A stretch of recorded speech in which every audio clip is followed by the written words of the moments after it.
Hi, everybody. It's Anne-Marie here with Light Happy Life, and I'm so excited to be here today with Carrie Eckert, who is the founder of From Avocado to Zen, or Avocado to Zen. And she is such an amazing person because her story is so common to so many women with different illnesses. Hey, how are you doing, Carrie?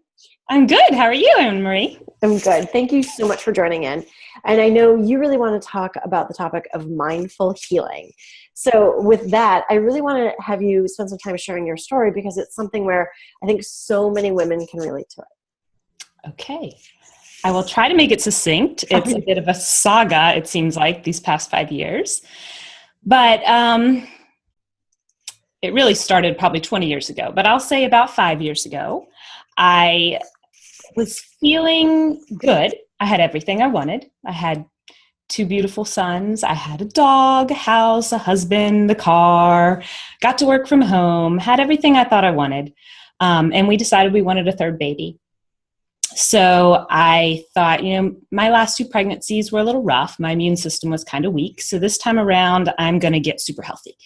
And I started reading up on some books like the pH diet and vegan and going organic and all that kind of stuff. And at about the same time, both of my boys, we discovered that they had a severe sensitivity to dairy.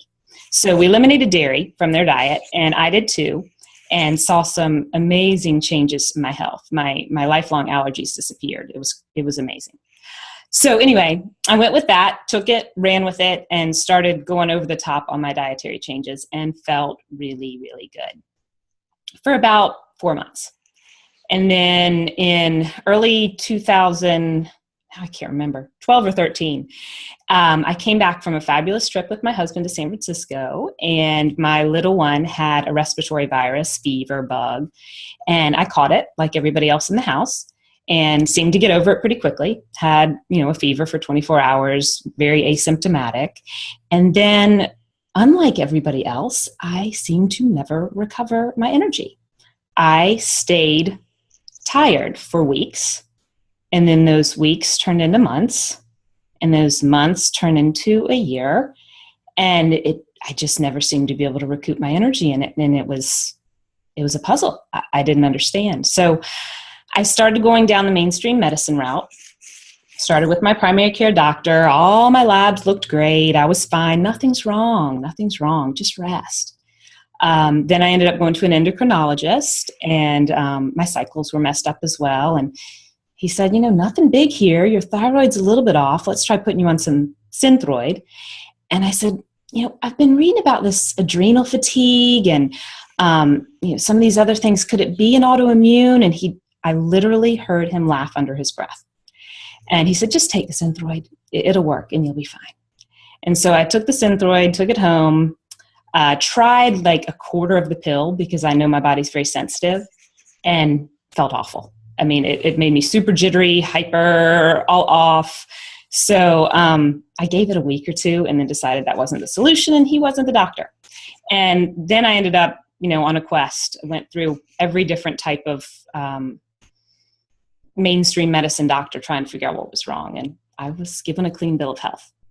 So eventually I was doing my own research and kind of stumbled upon the paleo community and started eating a paleo diet, and did find out that when I eliminated gluten, I started to feel a little bit better and definitely felt better GI wise. And then through that community stumbled upon the GAPS diet. And so I worked with a GAPS practitioner and gave that a really good try for about 4 or 5 months. It was pretty tough at first, but, and I'd say by the end, I got back to where I started. I mean, for me, I don't think it was the answer, but I gave it a try. And then I guess we're now coming into, so that was 2012. So now we're coming into 2013, and I was introduced to a functional medicine doctor out in California. I live in Florida, but she knows my brother who lives out that way.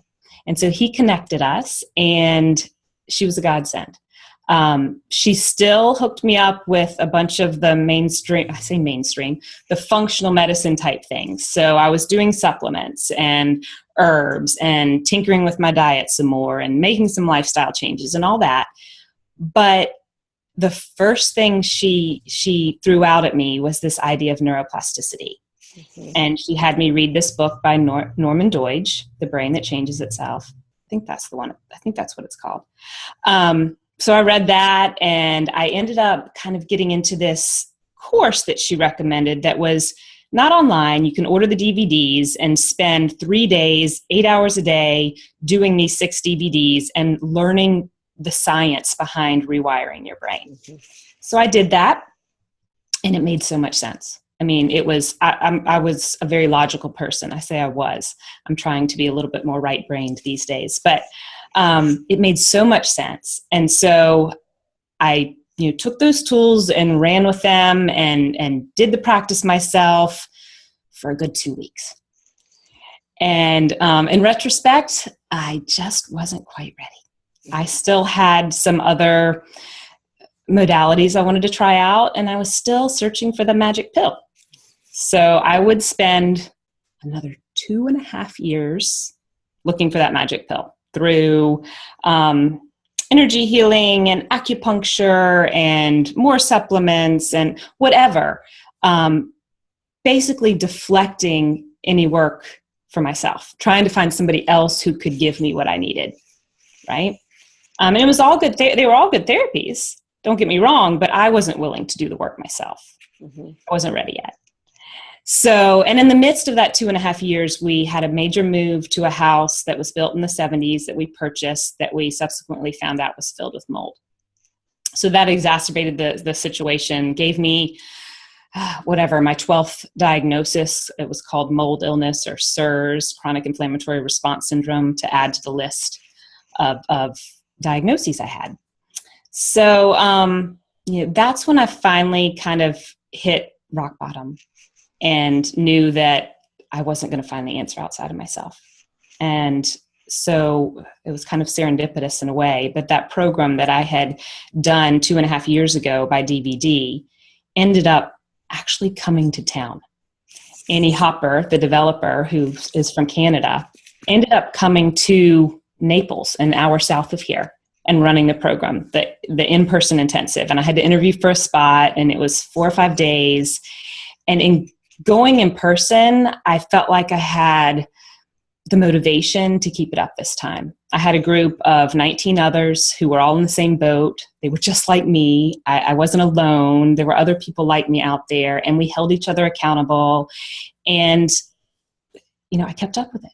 I kept up with it, and I still keep up with it. Not to the extent that I did then, because I've healed, but I love the way the work feels for me and what it does for every aspect of my life. So I'm just, I don't ever plan to give it up. That's great. So that's awesome. So for somebody who doesn't know, and I did, so if people are, depending on where they are within their Mindful March series, I did a video on the science of mindfulness, which talks a little bit about rewiring your brain. It's not an 8-hour video. It's probably 5 minutes max, but talk a little bit about that. So explain what neuroplasticity is, because it's something that I find absolutely incredible.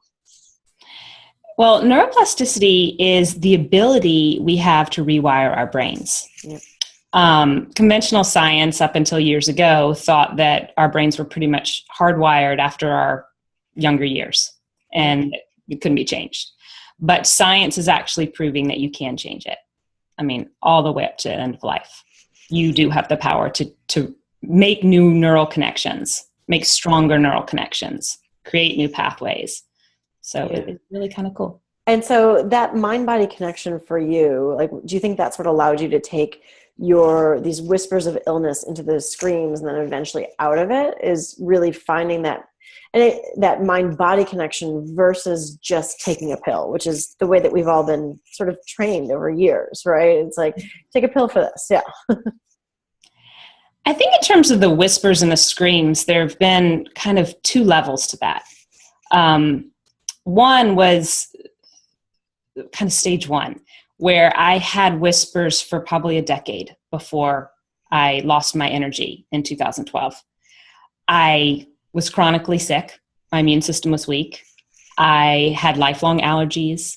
I had anger issues, anxiety. And I basically, and I remember this, I had this feeling that, gosh, I have everything I want, but I'm not fulfilled. Mm-hmm. I'm not happy. I don't understand what it is. So those were my whispers back then. Oh. And of course the screams came when my body gave up and I hit the fatigue. I hit the wall. I started having fibromyalgia pain. I had GI problems that I had never realized I had before. Basically, my body said, okay, you got some serious things going on here. It's time to take a look. Yeah. So that was my first, whispers to screams stage. There've been a lot in between, but I would say now, since I'm feeling better and I don't identify with any illness anymore, it's more fine-tuning. So now it can be something very subtle. It can be that my heart rate has sped up a little bit and I catch it before it turns into anxiety. I feel that it's pounding a little bit harder. And so I have several different tools I can use to stop, take a breath, feel into my body, and tap into that inner wisdom to figure out what's going on, either thoughts-wise, it could be things I'm thinking about, or emotions that I'm stuffing. But I can really sit there with it and figure out what's going on. And, within 5 or 10 minutes, I can usually revert right back out of it and feel that calm energy that I had before, which is kind of default. It's where I always want to be. Yeah, and it's being mindful of those triggers within your body, within your breath, within what are your thoughts. So you mentioned something that I really feel strongly about is this idea of illness identity. So what's your advice to break free with somebody who has an illness identity, right? It really, I guess, depends on when they got this illness. I mean, were they born with it? That might be a bigger challenge there. If they developed it like I did and they really built that identity over the course of a 5-year period, I think it actually is easier to break that. But you fall into that trap because you live it so long and it disrupts your life so severely that it becomes an identity, just like mom is an identity for you, and sister's an identity, and accountant is an identity. Whatever your job is, chronic fatigue is my identity. That's who I am. So I guess the first step would be to recognize that you have created an identity, that you are allowing this to kind of rule your life the same way that all those other identities do, that you were born with. I mean, some of them you were born with. You're a daughter. Right. You're a sister, whatever. But it doesn't have to be that way. I had just developed an online course that should be launching next week. And I do have lots of tools in there to help people break free from this identity. But I think the first step is awareness. Yeah, I agree. I think that's so important. And I talk to so many women and they say, like, I have fibromyalgia. It's almost like the first thing that they say, not I live in whatever town. It's what their illness and their identity is.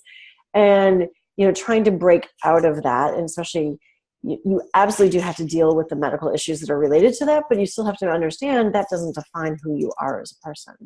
Right. And you have to give yourself self-love, right? So tell me a little bit more, because I know that's been part of your journey of why self-love matters so much along this path. Once again, there's several layers to this, but I think in terms of breaking free from the illness identity, that's a big part of it. There are several ways that you could be hard on yourself. For me, for example, I thought my lifelong type A tendencies, my go, left brain personality was the cause of me getting so sick. That my body finally said, look, you strained me too much, I'm done. And so I didn't love that part of me. And so even up until I'd say 6 months ago, I would still feel like, oh no, I'm going down that road again. I'm getting too many tasks. I'm getting too charged. I'm getting too motivated to do this or that I'm going to crash again. I'm going to crash. I can't do this. and just all this mental chatter going on. I've learned that no, I can love that side of me. That side of me has done so many great things for me in my life. And just start thinking about how that part of you that you seemingly hate has actually been really lovely, and has helped you in so many ways. That's one part of breaking free from the illness identity. It's also one way of actually breaking free from illness.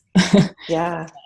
So another way that self-love, it's going to be different for everybody. For me, you can go back, and once you start doing some of this emotional unraveling, you might find stories from your past that come back up that caused you to kind of live a life of not fully feeling that self-love. So many of us don't. Yeah. And so you can go back and look at any patterns that have happened, or go back to your childhood and figure out where you lost that love. We're all born with it.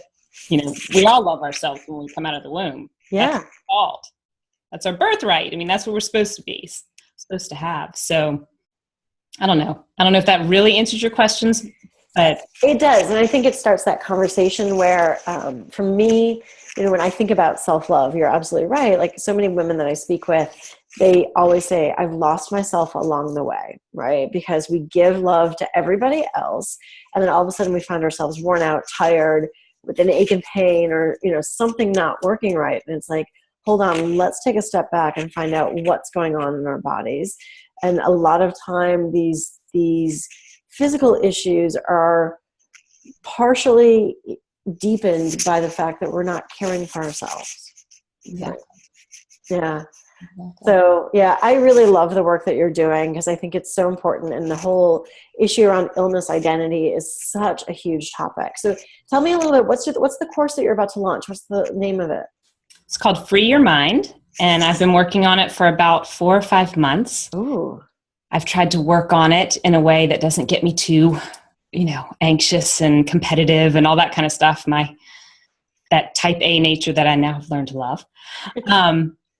It is a 6-week course. It is set up so that participants can access one module at a time per week. So once they've accessed the first module, they have to wait a week to access the second. And I think that's really, really important for making lasting change. I mean, if somebody's going to go into this and rush through all 6 modules in a weekend, the likelihood that they're going to keep up with the daily tools and the practices is pretty slim. And I've been there. I was there 2.5 years ago. I did a crash course for a weekend and kept up with it for 2 weeks. So it's much better to spread it out. So with each module, they get a video that gives, all the information about that module and a kind of a lesson. And then they also have some self-reflection work. They have extra resources that I send them to if they want to explore that topic a little further. And then they're just supposed to practice those tools that I give them for a week, and then move on to the second and add to those. Nice. Just each one adds on to the next. And by the time you get to the 5th module, you put it all together. And I've got a program to help people break from this illness identity, to kind of, when they feel a symptom coming on, know what to do, have a strategy for how to get back to the way they want to feel. And then in module 6, we have some extra tools for helping people keep the practice going in the long term. Oh, that sounds great. I believe you're providing a promotion for everybody in Mindful March to it, right? Yes, $100 off, which is really big, and I will never go that big again. So because it's new, I'm offering that now. So I will get one, Anne Marie, 100 or something, but whatever we decide, the code will be, you can put that in the notes. As a coupon. Oh my gosh, that is such a nice thing, because I love that. So the way I'm delivering Mindful March is 1 week at a time, not every day, right? Because that's inundating. We are all so busy in our life, and we want to start things and dive into it, and then you just get lost, right? So I love the pacing of it, the building of it, and you have such incredible resources. So thank you so much for being part of Mindful March. I'm super excited. Your website is great too. You have tons of free stuff. I try to do that. I try to have lots of free material and ebooks and things like that. So yeah. I just want to help. I want other people to feel what I got to feel in doing this. That's right. Yeah, to feel healthy again, right? Mindful healing. Yeah. Like you don't realize how bad you were until you're healed. Oh, I know, because it's become your new norm, and nobody needs that. No. No. Well, We you're all such deserve to be happy. Absolutely. And so the last question to everybody in this series is, what's your secret to a light, happy life? My secret is being mindful of my body's wisdom. I always, or as much as possible, I want to feel this feeling of calm energy. For me, that is my bliss. And so the way to keep that up throughout the day is to be mindful of the wisdom that my body gives me. Oh, that's beautiful. What a wonderful way to end. Thank you so much, Carrie. I really, really appreciate You. it. Thank you. All right. Take Talk care. to you soon. Bye. Bye.